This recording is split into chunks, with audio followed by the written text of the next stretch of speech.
NMMS exam special series में आप सभी का स्वागत है। आज के वीडियो में हम लोग मॉडल सेट संख्या 2 डिस्कस करेंगे। इससे पहले के वीडियो में हम लोग मॉडल सेट संख्या 1 डिस्कस किए थे। अगर अभी तक आपने वो वीडियो नहीं देखे हैं तो चैनल के प्लेलिस्ट में या वीडियो के डिस्क्रिप्शन में लिंक दिया गया है, जाकर देख सकते हैं। अगर अभी तक आपने मेरे YouTube channel back to coaching को सब्सक्राइब नहीं किए हैं तो सब्सक्राइब कर लीजिए, क्योंकि यहाँ ऐसे ही ज्ञानवर्धक वीडियो लाता रहता हूँ। तो चलिए शुरू करते हैं क्वेश्चन नंबर 1 से। देखिए यहाँ पर पहला क्वेश्चन दिया गया है कि यदि A/B बराबर 2:5 तथा B/C बराबर दिया गया है 3:4, तो हमें यहाँ पर A और C का अनुपात ज्ञात करना है। किसका अनुपात ज्ञात करना है? A और C का। तो सबसे पहले देखिए इसमें A/B दिया गया है। कितना दिया गया है? A/B 2:5 और B/C दिया गया है 3:4। ये दोनों दिया गया है। तो इससे हम लोग A/B/C निकाल सकते हैं। तो कैसे निकालिएगा? तो सबसे पहले इसमें ध्यान रखिएगा कि देखिएगा तो B जो है पहला वाला में भी है और दूसरा वाला में भी है, दोनों में भी है। तो यहाँ पर A का जो अनुपात निकालिएगा तो A वाला को नीचे वाला B से गुना करके, तो यानी कि 2 को 3 से गुना करिएगा तो कितना होगा? 6। A का निकल गया। अब B का निकालना है तो B को B से गुना कर दीजिएगा, क्योंकि B वाला से यहाँ पर गुना हो जाएगा तो 15 हो जाएगा। और C का निकालना है तो C वाला का यहाँ पर 4 दिया गया है, इसको ऊपर जो B दिया गया है 5 उससे गुना करिएगा तो C का अनुपात हो जाएगा। अब हो गया ये 6:15:20। हमें यहाँ पर निकालना है AC का अनुपात। तो यहाँ पर लिखेंगे A/C बराबर, तो A का दिया गया है 6 और C का दिया गया है 20। 6 का आधा होगा 3 और 20 का आधा हो जाएगा 10, यानी सरलतम रूप में लाने पर 3:10 ये होगा इसका सही आंसर। यानी पहला का जो सही आंसर होगा वो हो जाएगा विकल्प दूसरा। पहला का सही आंसर क्या होगा? विकल्प दूसरा। चलिए अब हम लोग क्वेश्चन नंबर 2 देखते हैं। क्वेश्चन नंबर 2 दिया गया है, एक दादा की उम्र उसके पोते के उम्र से 5 गुना है। दादा का उम्र क्या है? तो पोता का उम्र का 5 गुना है। निम्नलिखित में से कौन सी संख्या दादा और पोते की संभावित कुल उम्र का समर्थन नहीं करती? देखिए यहाँ पर अगर हम पोता का उम्र 1 मान लेंगे तो दादा का उम्र क्या होगा? 5 गुना यानी 5 होगा। अगर दोनों को हम जोड़ेंगे तो कितना होगा? 6 होगा। क्या होगा? 6। तो यहाँ पर 6 से जो डिवाइड होगा, यानी कि 6 से जो पूरा यहाँ पर कटेगा वो दादा और पोता के उम्र का योग हो सकता है। तो यहाँ पर देखिए 66, 72 और 54 ये तीनों 6 से डिवाइड होगा, लेकिन 50 6 से डिवाइड नहीं होगा। तो यहाँ पर जो सही आंसर होगा वो हो जाएगा विकल्प पहला। अगला क्वेश्चन दिया गया है क्वेश्चन नंबर 3, यदि 2.5 किलोग्राम सब्जी की कीमत 120 रुपया है तो 1 किलोग्राम के 3/4 का मूल्य कितना होगा? देखिए यहाँ पर 2.5 केजी सब्जी का मूल्य दिया गया है 120 रुपया और हमें निकालना है 1 केजी का 3/4 सब्जी का। तो देखिए आप सभी को पता है कि मेधा छात्रवृत्ति परीक्षा में 90 का 90 क्वेश्चन ऑब्जेक्टिव रहता है दोनों पेपर में, चाहे मेट हो या सेट। तो हम लोग को क्या करना है? सॉल्व करके सिर्फ और सिर्फ आंसर पता करना होता है। तो इसीलिए हम लोग क्या करते हैं, सबसे जो इजी तरीका होता है उसका प्रयोग करते हैं सवाल बनाने में। तो यहाँ पर देखिए 2 दशमलव सीधे लिखेंगे कि 2.5 केजी यहाँ पर सब्जी है, जिसका यहाँ पर मूल्य कितना दिया गया है? तो जिसका मूल्य दिया गया है 120। तो अगर 1 केजी का निकालेंगे तो ये हो जाएगा कितना? तो 120 अब बट्टे में होगा 2.5, ये हो गया 1 केजी का। हमें निकालना है 3/4 का, तो यानी कि 3/4 का निकालना है। तो ये हो जाएगा 120 और यहाँ दशमलव हटाएंगे तो ऊपर 1 जीरो और हो जाएगा, तो यानी कि 1200 अब बट्टा में 25 और गुने हो जाएगा कितना?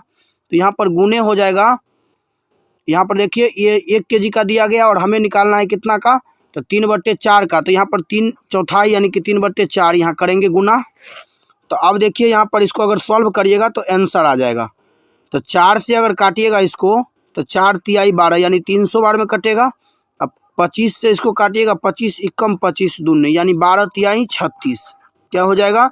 तो 36 रुपया होगा, जो कि विकल्प दूसरा में दिया गया है। तो इसका जो सही आंसर होगा वो हो जाएगा विकल्प दूसरा। अगला क्वेश्चन दिया गया है, हल करें 0.00081 भागा 0.09, भाग दे करके आंसर पता करना है। तो देखिए यहाँ पर इसको लिख सकते हैं सीधा सीधा 81 बट्टा दशमलव हटाइएगा तो 3 और 2 5 अंक, तो यहाँ पर होगा 5 0 3 4 5 हो गया। भाग है तो भाग कर देते हैं, फिर ऊपर लिखेंगे 9 और नीचे देखिए यहाँ पर 2 अंक है तो 2 0। अब भाग को उल्टाएंगे गुना में, 81 बट्टा 1 पर 5 0 गुने ये होगा 100 ऊपर, अब बट्टे में हो जाएगा 9, 9 से काटिएगा, 9 बार में पूरा पूरा कटेगा, 2 0 से 2 0 कैंसिल, 9 बट्टा 1000 हो गया। कितना हो गया?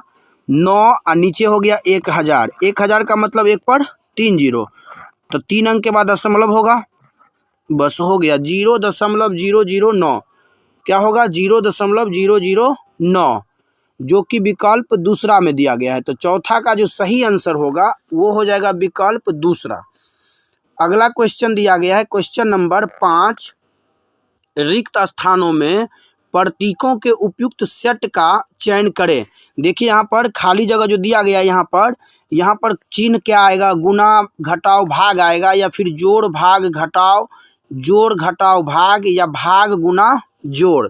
तो इसको रख करके हल करना है, और हल करने के बाद जिसमें 82 आएगा वो होगा इसका आंसर। तो अगर इसमें आप अगर सॉल्व करिएगा चौथा को रख करके, तो चौथा को रखने के बाद तो 82 आ जाएगा। कहिएगा कैसे? 44, और यहाँ देखिए पहला भाग है तो यहाँ भाग रखेंगे 4, उसके बाद फिर क्या करेंगे? गुना रखेंगे, गुना 7, और उसके बाद क्या रखेंगे? जोड़ 5। इसको सॉल्व करना है, 11 हो जाएगा गुने 7 प्लस 5, 11 को 7 से गुना करिएगा 77 और प्लस 5, 77 में 5 जोड़िएगा तो ये हो जाएगा 82। देखिए यहाँ पर आना भी चाहिए कितना? 82। इसका मतलब हुआ कि पाँचवा का जो सही आंसर होगा वो हो जाएगा विकल्प चौथा। इस तरीके का भी क्वेश्चन एग्जाम में पूछ लिया जाता है, इसीलिए हम लोग इस क्वेश्चन को शामिल किए हैं। अगला क्वेश्चन दिया गया है, क्वेश्चन नंबर 6, यदि 3 संख्याएं 2 5 7 के अनुपात में है और उनका योगफल 280 का आधा है, 280 का आधा है, ठीक, तो इन तीनों में से सबसे छोटी संख्या का वर्ग कितना होगा? देखिए बहुत इजी है। यहाँ पर सबसे पहले तीनों का योग कितना दिया गया है? तो 280 का आधा, 280 का आधा कितना होगा? 140। 140 क्या है? तो 140 यहाँ पर है तीनों संख्या का योग, और यहाँ पर जब तीनों संख्या का योग करते हैं तो ये होता है 14, और गुणे निकालना है छोटी संख्या का वर्ग, तो छोटी संख्या है 2, इसका वर्ग कर लीजिए, 14 से काटिएगा तो यहाँ पर 10 बार में कटेगा, 10 गुने 4 यानी कि हो जाएगा यहाँ पर कितना? तो ये हो जाएगा 40। कितना होगा? सॉरी यहाँ पर वर्ग निकालना है, तो आप यहाँ पर क्या करिएगा? देखिए यहाँ पर फिर से यहाँ ये हो गया कितना? तो 140 को हम लोग क्या किए? 140 को 14 से भाग दिए तो ये आ गया 10। इसको भी हटा दीजिए यहाँ से। देखिए 140 तीनों का योग है, और यहाँ पर जब अनुपात में तीनों का योग करते हैं तो ये आता है 14, गुना निकालना है पहली संख्या, छोटी संख्या है 2, 2 से कर लीजिए गुना, काटिएगा तो ये हो जाएगा 10, 10 को 2 से गुना करिएगा तो ये हो गया 20। अब करना क्या है? तो छोटी संख्या का वर्ग निकालना है, छोटी संख्या आ गया 20, तो 20 का वर्ग निकालिएगा तो 20 गुने 20 यानी कि हो जाएगा 400। तो यहाँ छठा का जो सही आंसर होगा वो हो जाएगा विकल्प पहला। क्या होगा? विकल्प पहला। 7वां दिया गया है, देखिए ये क्वेश्चन ब्लड रिलेशन से है। एक व्यक्ति जिसके कोई भाई बहन नहीं है, एक व्यक्ति है जिसका कोई भाई बहन नहीं है, वो क्या करता है? एक फोटो की ओर इशारा करता है, और फोटो की ओर इशारा करके वो बता रहा है, वह संकेत कर कहता है कि यह लड़का, यानी फोटो में जो लड़का है, यह लड़का मेरे पिता का पुत्र है। अब बताइए उस लड़का के पास न कोई भाई है न बहन है, इसका मतलब है कि वो फोटो किसका दिखा रहा है? उस व्यक्ति के पुत्र का, उस व्यक्ति के पिता का, स्वयं वह, या उस व्यक्ति के दादा का।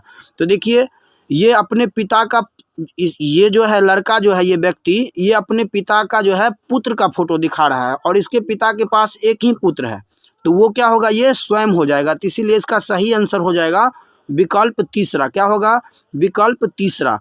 अगला क्वेश्चन दिया गया है क्वेश्चन नंबर 8, 1265 में से क्या घटाया जाए कि प्राप्त संख्या 29 से पूर्णतः विभाजित हो जाए। देखिए इसमें कुछ भी नहीं करना है, सिर्फ और सिर्फ क्या करना है, तो 1265 क्या करना है, 1265 में 29 से भाग लगाना है। 29 से भाग लगाने के बाद जो शेषफल आएगा वही होगा इसका आंसर। तो यहाँ 4 बार में लगाइएगा तो ये हो जाएगा 116, 0 1 कैंसिल, यहाँ पर 5 आएगा। अब फिर जो है ये लगेगा 3 बार में, 3 बार में लगाइएगा तो ये हो जाएगा 87, और जब 87 हो गया तो इसको जब घटाइएगा तो घटाने के बाद हो जाएगा 18, यानी शेषफल कितना बच रहा है, 18। तो 8 का जो सही आंसर होगा वो हो जाएगा विकल्प तीसरा। 8 का सही आंसर क्या होगा, विकल्प तीसरा।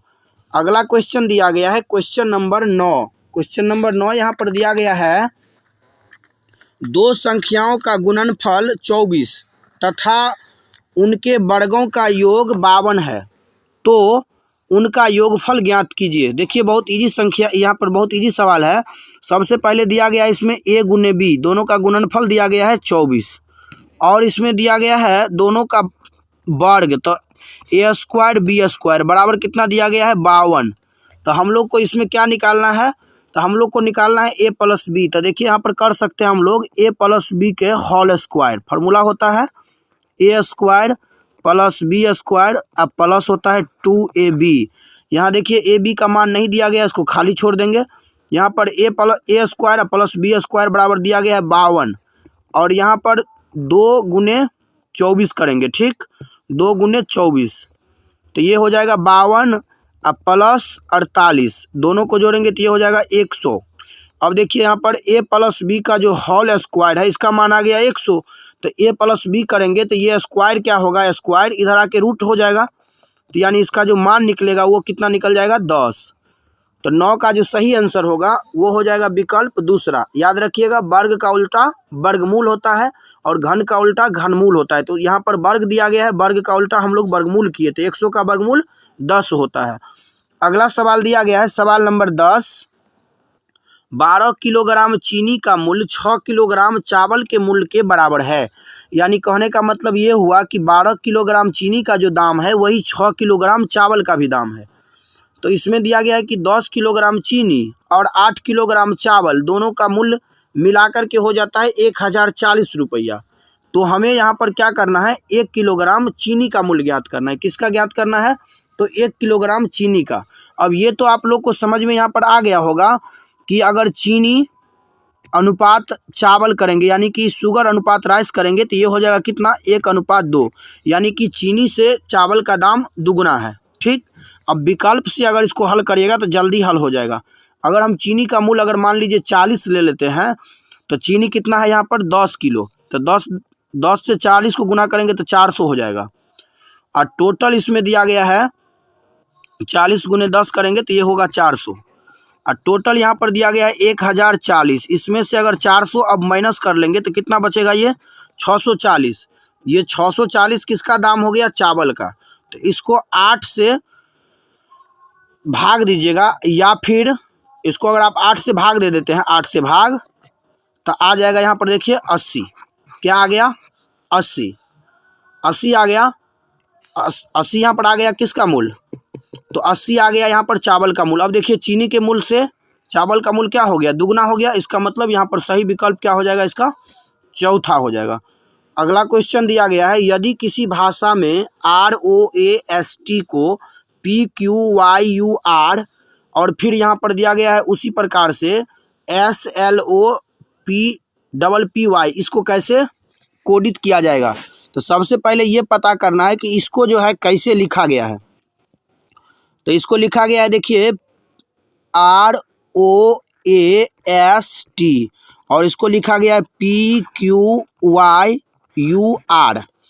तो यहाँ देखिए P का मान 18, P का मान क्या होता है, P का मान होता है 18, P 18 नंबर पर होता है, O 15 नंबर पर, A 1 नंबर पर, S 19 नंबर पर और T 20 नंबर पर। यहाँ पर 16 नंबर पर, 17 नंबर पर, Y 25 नंबर पर, और यहाँ पर दिया गया U होता है 21 नंबर पर और R होता है 18 नंबर पर। अब देखिए यहाँ पर पहला में 2 कम, दूसरा में 2 अधिक, फिर जो है 2 कम, फिर 2 अधिक, फिर 2 कम, ऐसे करके है। पहले क्या करना है, 2 कम करना है, फिर 2 अधिक करना है। तो इस तरीके से यहाँ पर SLOPPY को लिखना है। पहले पहले क्या करना है, तो पहले पहले 2 कम करना है, ये तो समझ में आ गया। तो पहले हम लोग 2 इसमें कम करेंगे। तो देखिए यहाँ पर दिया गया है SLOPPY दिया गया है। और S का क्या होता है, S का होता है 19, L का 12, O का 15, P का 16, P का 16 और Y का 25। पहला में क्या करना है, 2 कम करना है, फिर 2 अधिक करना है, फिर 2 कम करना है, फिर 2 अधिक करना है, फिर 2 कम करना है और फिर 2 अधिक करना है, यानी कि 1 हो जाएगा यहाँ पर। अब देखिए QNMRNA,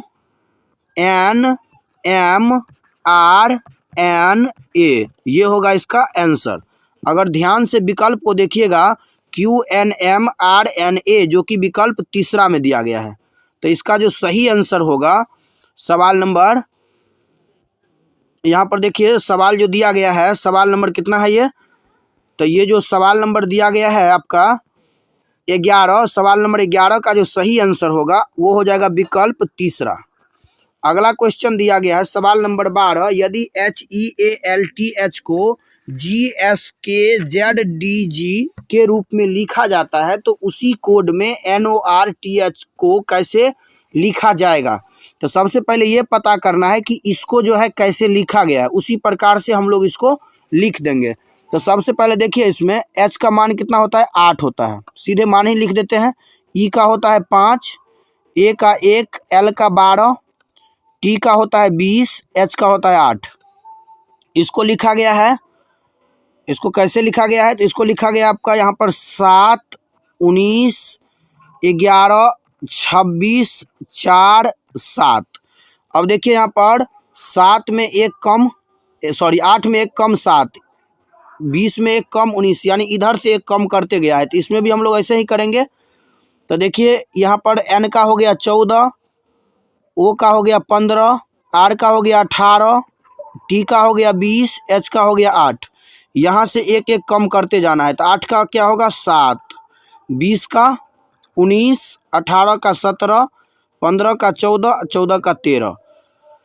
तो यहाँ पर देखिए 7 नंबर जो दिया गया है, यहाँ पर देखिए ध्यान से 7 नंबर जो दिया गया है, 7 नंबर किसका होता है, G का होता है। G 19 होता है S का, 17 होता है Q का, 14 होता है N का और 13 होता है M का। तो ये हो गया विकल्प दूसरा सही। इसी तरीका से आप सवाल नंबर 12 को सॉल्व कर सकते हैं। अब देखिए सवाल नंबर 13, प्रत्येक सेट में हम कोशिश करते हैं कि सभी प्रकार के क्वेश्चन रहे, ताकि जो है आपका सभी प्रकार के क्वेश्चन रिवाइज होते चला जाए, ताकि एग्जाम में कोई तरीका का कोई प्रॉब्लम आपको नहीं हो। अब देखिए यहाँ पर दिया गया है 80 को लिखा गया है 20, A का मान होता है 1 और T का मान होता है 20, 20 को 1 से गुना करिएगा तो 20। यहाँ B का होता है 2, A का 1 और T का 20, इसको गुना करिएगा 40। इसका मतलब हुआ यहाँ पर जो भी अल्फ़ाबेटिकल अक्षर दिया गया उसके मान को गुना किया गया है। हम लोग इसमें भी वैसे ही करेंगे। C का 3, A का 1 और T का 20, 20 तिहाई 60। तो इसका जो सही आंसर होगा वो हो जाएगा विकल्प तीसरा। अगला क्वेश्चन दिया गया है क्वेश्चन नंबर 14।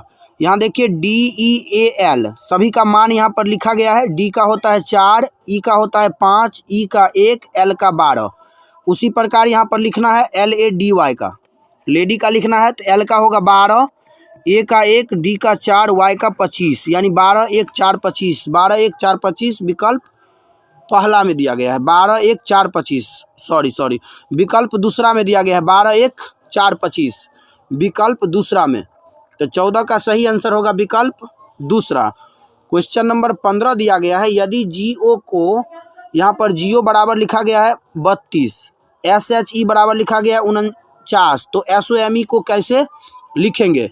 तो देखिए सबसे पहले लिखा गया है GO, G का मान होता है 7, क्या होता है G का मान 7 और O का मान होता है आपका 15।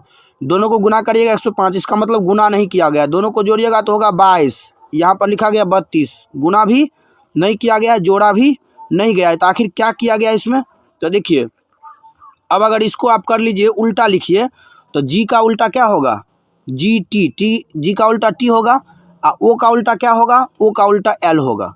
जी का होता है 20, एल का होता है 12, दोनों को अगर जोड़िएगा तो हो जाएगा 32, क्या होगा 32, आ गया 32। अब इसमें भी देखते हैं उल्टा करके, एस पी, एस का उल्टा होता है क्या, एच होता है, एच का उल्टा होता है एस।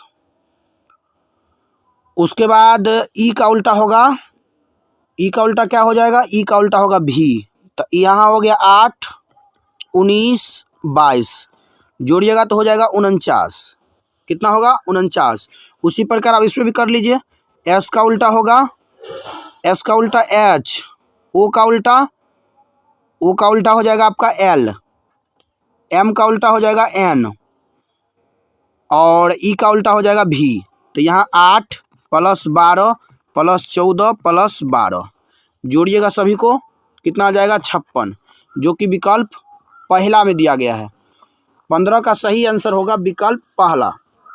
अब अगला क्वेश्चन हम लोग यहाँ पर सामाजिक विज्ञान से रखे हैं। चलिए अब हम लोग कुछ क्वेश्चन सामाजिक विज्ञान से भी देख लेते हैं।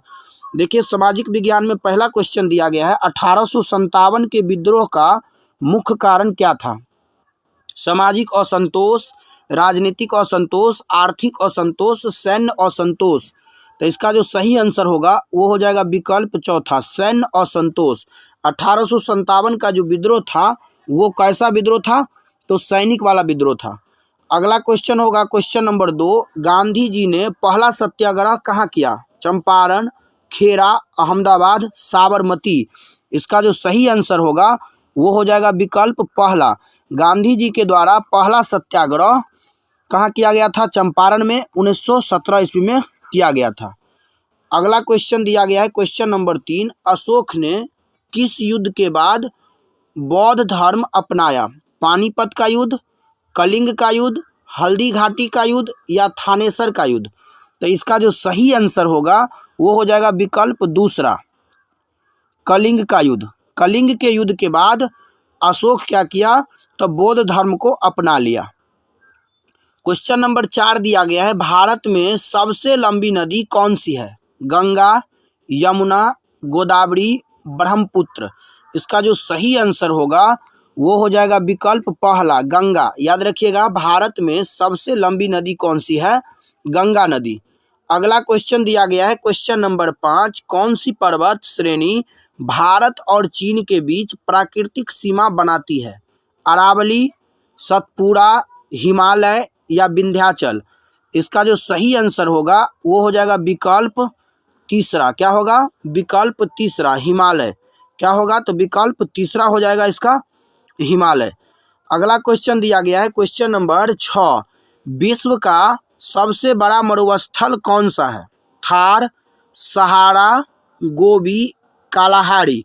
इसका जो सही आंसर होगा वो हो जाएगा विकल्प दूसरा, सहारा। क्या होगा, विकल्प दूसरा, सहारा। अगला क्वेश्चन दिया गया है क्वेश्चन नंबर 7। क्वेश्चन नंबर 7 यहाँ पर दिया गया है, भारतीय संविधान को कब लागू किया गया था, 15 अगस्त 1947, 26 जनवरी 1950, 2 अक्टूबर 1952, 26 नवंबर 1949। इसका जो सही आंसर होगा वो हो जाएगा विकल्प दूसरा, 26 जनवरी 1950। भारतीय संविधान को 26 जनवरी 1950 को लागू किया गया। अगला क्वेश्चन दिया गया है क्वेश्चन नंबर 8, संविधान के किस अनुच्छेद के तहत शिक्षा का अधिकार प्रदान किया गया है, अनुच्छेद 19, अनुच्छेद 21 के ए, अनुच्छेद 22, अनुच्छेद 24। इसका जो सही आंसर होगा वो हो जाएगा विकल्प दूसरा, अनुच्छेद 21 का ए। लोकसभा का कार्यकाल कितना होता है, 4 वर्ष, 5 वर्ष, 6 वर्ष, 7 वर्ष। इसका जो सही आंसर होगा वो हो जाएगा विकल्प दूसरा, सामान्यतः लोकसभा का कार्यकाल 5 वर्षों का होता है। अगला क्वेश्चन दिया गया है क्वेश्चन नंबर 10, भारत में पहली पंचवर्षीय योजना कब शुरू हुई थी, 1947, 1950, 1951, 1952।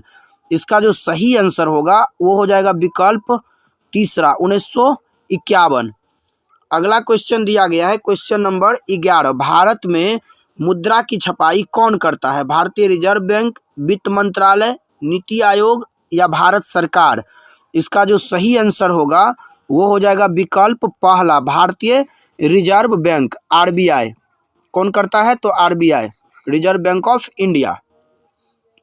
अगला क्वेश्चन दिया गया है क्वेश्चन नंबर 12 और ये आज का अंतिम क्वेश्चन है। गरीबी रेखा को किस आधार पर परिभाषित किया जाता है? आय के आधार पर, शिक्षा के आधार पर, स्वास्थ्य के आधार पर या फिर आवास के आधार पर? तो इसका जो सही आंसर होगा वो हो जाएगा विकल्प पहला, आय के आधार पर। याद रखिएगा, गरीबी रेखा को आय के आधार पर परिभाषित किया जाता है। तो आशा करता हूं कि आज के वीडियो में जो भी क्वेश्चन आप लोगों को करवाया गया है सभी क्वेश्चन समझ में आया होगा। तो वीडियो कैसा लगा कमेंट में ज़रूर बताइएगा। अगर वीडियो पसंद आया हो तो लाइक और शेयर ज़रूर करिएगा। अगर अभी तक चैनल को सब्सक्राइब नहीं किए हैं तो सब्सक्राइब कर लीजिए, क्योंकि यहाँ ऐसे ही ज्ञानवर्धक वीडियो लाता रहता हूँ। तो मिलते हैं अगले वीडियो में, तब तक के लिए जय हिंद, जय भारत।